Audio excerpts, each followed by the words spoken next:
Bonjour à tous et bienvenue sur Nyon Région Télévision pour un nouveau débat. Les fusions de communes, sujet épineux s'il en est. Il y a 10 jours, les citoyens d'Aubonne refusaient très nettement le projet de fusion avec leurs voisins du Nord, à savoir Montreux, Saubray et Saint-Oyen. Actuellement, c'est du côté de Rolle qu'on parle fusion avec Tartenien et Essertines-sur-Rolle. Alors pour en parler, j'ai le plaisir d'accueillir autour de cette table 3 invités. Luc-Étienne Rossier, syndic d'Aubonne, tout d'abord. Bienvenue. Jean-Marc Sondeau, conseiller en communication et qui fait partie d'un groupe de travail cantonal sur les fusions. Il y a beaucoup de choses à dire et vous nous les exposerez tout à l'heure. Bienvenue également. Et puis, puisque l'on parlait de Rolle, le syndic de Rolle, Jean-Noël Goël, est également avec nous. Bienvenue. Bonjour. Alors, cet échec de fusion autour d'Aubonne n'est de loin pas une première. Je vous propose d'abord un petit rappel des faits avec ce sujet préparé par Florian Cavalieri. C'est encore non, les projets de fusion entre communes sur la côte vaudoise ne passent décidément pas la barre des votations. C'était encore le cas le 13 septembre dernier. Aubonne devait unir sa destinée à 3 autres communes limitrophes, mais la population aubonnoise a très nettement refusé ce mariage à 4, au plus grand dam des autorités politiques. L'échec de cette fusion, la 10e dans le canton depuis novembre 2014, rappelle celle proposée en janvier dernier aux habitants des 9 communes d'Assé-Boiron. Une fusion avortée, 3 communes ayant refusé ce projet en votation, un raté qui rappelle aussi celui survenu 5 ans plus tôt dans le district, lorsque les 8 communes de Terre-Sainte devaient unir leur destinée. Pourtant, ces processus de fusion sont inscrits dans la Constitution vaudoise. Le canton les voit d'un très bon œil et les encourage même en jouant un rôle de facilitateur, notamment à travers des mesures d'incitation financière. Le canton qui rappelle qu'au 1er janvier 2013, 40% des 318 communes vaudoises comportaient moins de 500 habitants, des petites communes qui ont de plus en plus de mal à garnir leur exécutif et qui ne désespèrent pas quand il s'agit d'amorcer de tels rapprochements. Ainsi, Tartenien et Essertines veulent fusionner avec Rolle. Elles pourraient être les prochaines communes du district à tenter une telle union. Alors Jean-Noël Goël, syndic de Rolle, ce projet de fusion avec vos 2 voisins du Nord, où en est-il actuellement? Alors écoutez, il débute puisque c'est au printemps que j'ai été approché par les syndics de Tartenien et d'Essertines, nous proposant de faire une fusion à 3 avec la commune de Rolle. J'ai toujours dit que j'étais ouvert et que j'attendais bien volontiers des propositions de nos communes voisines. Concrètement, il faut aussi avancer, vous, dans votre commune. Vous allez soumettre cela à vos élus. Voilà. Alors, on a déjà eu plusieurs séances entre municipalités. On a fait une information au conseil communal et notre intention est de présenter un préavis, comme on dit, un préavis d'intention d'ici la fin de l'année dans les 3 conseils communaux respectifs. Quand on voit tout ce qui se passe autour, justement, tous ces échecs, il ne faut pas être un peu fou pour se lancer dans un projet de fusion. Je suis naturellement optimiste, ce qui veut dire que c'est un projet pour la prochaine législature et je dirais que les syndics qui se représentent pour la prochaine législature sont motivés pour aller de l'avant. Jean-Marc Sondeau, vous avez très bien connu le cas de Assé-Boiron notamment. Quand on voit ce qui se passe maintenant du côté de Rolle, puisque vous êtes spécialiste, j'ai envie de dire, des fusions de communes maintenant, comment vous voyez la chose, vous y croyez ? Alors moi, il se trouve que j'ai grandi à Mont-sur-Rolle, la commune refusnique qui, pour l'instant, bloque les projets de fusion cohérents dans les Hauts de Rolle, parce que visiblement, ils n'en ont pas l'intention.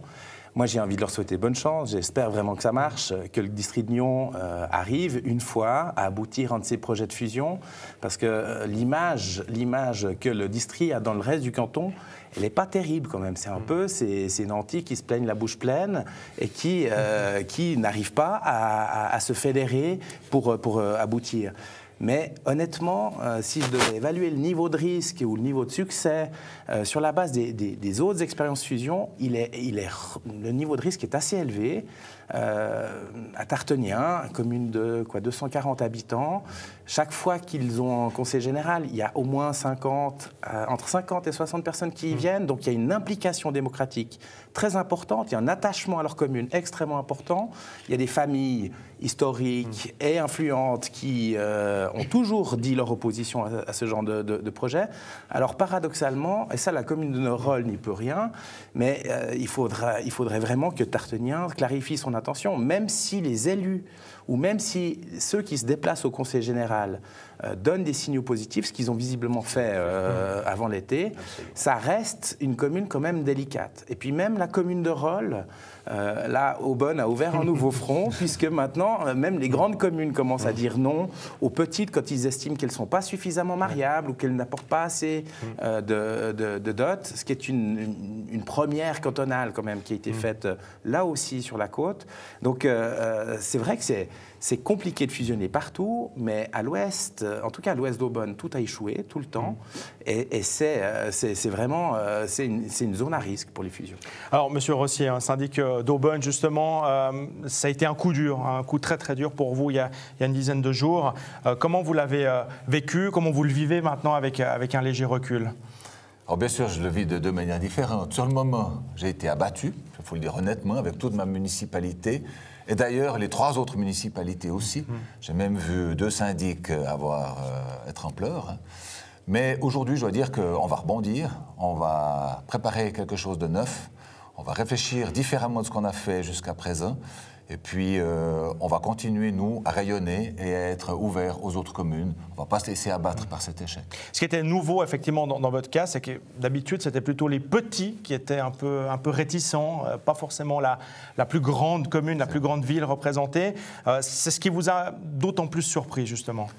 Oui, je dois dire que toute la municipalité a été très négativement surprise. On pensait qu'Aubonne, avec son ouverture habituelle, se montrait plus généreuse dans l'accueil. Ben non, ça n'a pas été le cas. Et là, il faut avouer que la municipalité s'est complètement trompée. S'il fallait refaire quelque chose, il y a peut-être quelque chose à changer? Il y aurait certainement quelque chose à changer en termes d'approche, notamment. Probablement qu'on se renseignerait davantage auprès de la population au début, de manière à ce qu'elle soit impliquée déjà dès le commencement de la démarche. On a travaillé avec le conseil communal, comme le prévoit d'ailleurs la loi, avec les conventions de fusion et l'initialisation par les conseils, mais je pense que ça vaudrait la peine, expérience faite, de sonder la population. Alors j'imagine que du côté de Rolle, l'expérience d'Aubonne, là, elle va vous servir? Alors elle va nous servir, on va essayer de positiver et de voir effectivement si on peut admettre qu'il y a eu peut-être quelques erreurs et d'approche par rapport à la population, c'est d'arriver, nous, à avoir cette entente-là, parce que effectivement, le risque peut arriver que ce soit plutôt Rolle qui refuse. Donc on est conscient du problème. Jean-Marc Sandeau, qu'est-ce qu'on peut faire pour se donner justement un maximum de chances de réussite? Si on analyse les échecs des précédentes fusions, ce qu'on a fait dans le cadre du groupe de travail mandaté par Béatrice Métro suite à la vague de noms de novembre et janvier, d'il y a quelques mois, on se rend compte qu'effectivement, il y a des méthodes de travail à modifier. Les fusions ont trop souvent été, trop longtemps, une affaire de syndic qui portait dans un comité de pilotage, mais qui intégrait peu leur municipalité, avec des retournements de veste de dernière minute qui ont fait très très mal dans différents projets. Et puis, l'idée est d'associer le plus vite possible la population, même si dans les faits, on se rend compte que tout le travail fait en amont, de communication, d'explication, de clarification, est immédiatement passé aux oubliettes dès que des opposants sortent du bois, généralement dans les 2-3 mois qui précèdent le scrutin, avec des arguments qui n'ont rien à voir avec la raison, mais qui parlent au... C'est quoi, c'est le cœur? Qui parlent aux tripes. Alors pour moi, la peur, elle n'est pas dans le cœur, c'est plutôt dans les tripes. Et la peur du changement, elle est facile à activer. Comment est-ce que vous voulez lutter contre une peur au départ?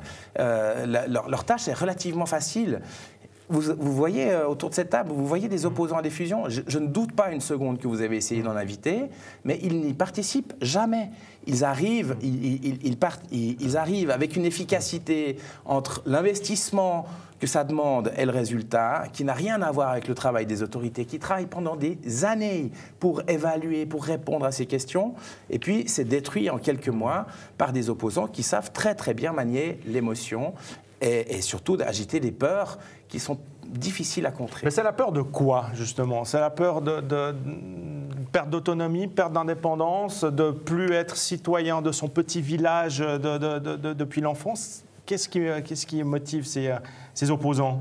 Oh, je pense que pour Aubonne, ce n'est pas la peur du petit. Non, mais... À Aubonne, il y a eu certainement plusieurs facteurs. Vous savez, un accident d'avion n'arrive pas parce qu'il y a une seule cause, c'est une succession d'enchaînements négatifs. En fait, je pense que là, il y a plusieurs facteurs. L'éloignement géographique a certainement joué un rôle, je crois qu'on ne peut pas le nier. Mais quand on parle au porte-monnaie, comme l'ont fait les opposants, c'est clair que là, vous avez un argument qui est décisif. Et comme le disait M. Sando, vous avez beau faire un énorme travail en amont des 4 municipalités. Ce n'est pas que les 4 syndics. Les 4 municipalités ont travaillé fort, malgré les carrefours d'information, malgré l'ensemble de la documentation qu'on met à disposition. Le cœur a davantage parlé que la raison. Les petits, pourtant, on a l'impression que souvent, il n'y a pas d'autre alternative à terme que de se regrouper. Alors, sans utiliser le terme de fusion à ce moment-là, mais il faut se regrouper. C'est dur de trouver des législatifs et des exécutifs dans les petits villages. C'est d'autant plus difficile que leur tâche, elle est énorme, parce que non seulement ils sont municipaux, mais ils représentent leur commune dans X associations intercommunales. Et l'enjeu des fusions, c'est notamment... il est à mettre en relation avec l'enjeu du fonctionnement des associations intercommunales. On a pour l'instant, dans toute la région, réussi à compenser les trop petites tailles de communes en misant beaucoup sur l'intercommunal, mais moi j'ai l'impression en tant que citoyen que ça atteint ses limites, parce que ça atteint ses limites du point de vue démocratique, du point de vue de l'endettement, du point de vue de la maîtrise des charges, et qu'il y a un moment où c'est plus possible de cultiver cette légende de l'autonomie communale envers et contre tout. C'est pas vrai, elles sont pas autonomes ces communes. Une commune comme Tartenian, elle maîtrise combien de pourcents de ses charges? 3 fois rien. Elle a quel impact sur son taux d'impôt le plus élevé du canton? Très faible. Elle a quelle marge de manœuvre pour faire des projets? Donc la fusion, ça devient effectivement une nécessité pour ces communes-là. Et le temps aggrave plus le temps passe, plus leur situation est grave, et plus ça deviendra difficile de les marier et de leur trouver une solution. Donc j'espère que ces arguments rationnels pour le fonctionnement de leur communauté villageoise passeront. Parce que les fusions qui ont passé, qui ont réussi, il y en a quand même quelques-unes dans le canton, pas récemment, ou peu. Enfin, il y a Chavornay qui a réussi au 3e essai quand même, quelle persévérance. Mais dans les communes où la fusion a été effective, on a assisté à quoi? On a assisté à un renforcement de l'identité des villages qui composent la nouvelle commune.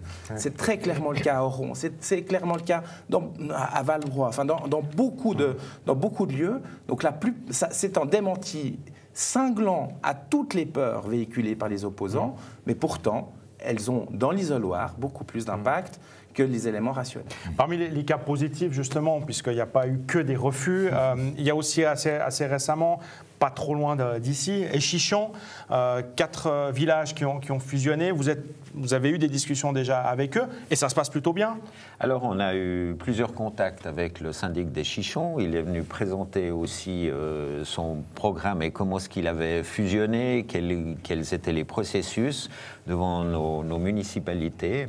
Et effectivement, ils sont très contents de leur fusion. Et puis, je relève quand même, et c'est important, ce que vous avez dit concernant l'identité des villages. Je pense qu'ils ne perdent pas leur identité. Au contraire, peut-être qu'ils se renforcent, bien que Tartenian ait une vraie identité de village, avec une vraie activité de village.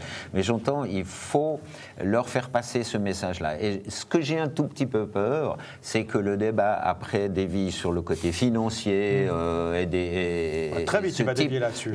Très vite, il va venir là-dessus. Et c'est pas dit que les communes comme Rolle ou la grande commune, c'est là, je pense, où le débat va être le plus difficile.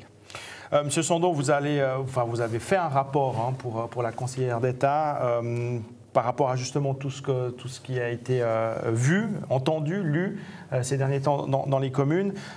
Vous ne pouvez pas nous dévoiler évidemment le contenu précis de ce rapport, mais dans les grandes lignes quand même, parce qu'il faut que la conseillère d'État soit quand même au courant avant tout le monde. Oui, surtout, puis que ses collègues du Conseil d'État qui sont assez susceptibles ne la prennent pas en regardant NRTV, ne vous en déplaise. Non, mais en gros, c'est un groupe de travail où il y avait un préfet de syndic, de chef de service, un secrétaire général d'une région. On a vraiment analysé, on a fait un état des lieux, on a analysé les différents échecs. On s'est rendu compte que c'était très difficile de trouver des points communs. Il y a des ingrédients qui varient d'une situation à l'autre. Il y a des éléments qui sont transversaux. Et puis on a réfléchi à des pistes de travail.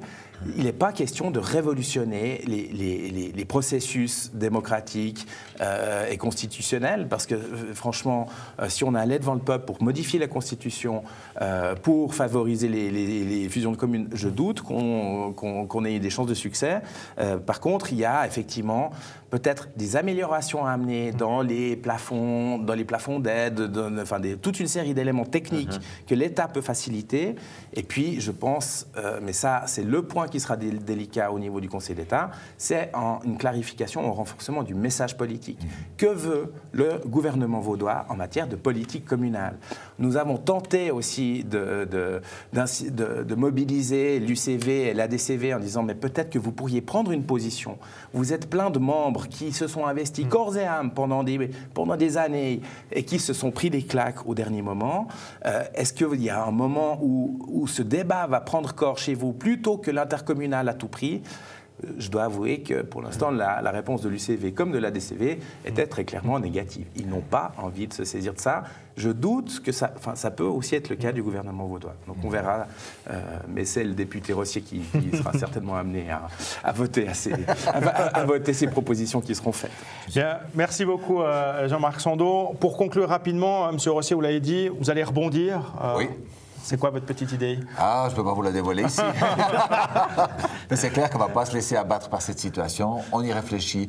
On a déjà quelques plans devant nous. Et j'espère qu'à terme, prochaine législature aussi, comme pour Rolle, on réussira à faire quelque chose. On va s'inspirer de Chavornay. Bonne chance en tout cas. Bonne chance à vous également, M. Goël, du côté de Rolle. C'est évidemment un dossier que l'on va suivre très attentivement au cours des prochaines semaines, et vous aurez très certainement l'occasion de revenir sur ce plateau avec des opposants peut-être en face de vous cette fois-ci à cette fusion. Merci messieurs en tout cas d'avoir participé à ce débat. Je vous rappelle encore et toujours notre site internet nrtv.ch, notre page Facebook pour revoir toutes nos émissions. Rendez-vous la semaine prochaine donc pour de nouveaux rendez-vous d'information et de débat. À bientôt.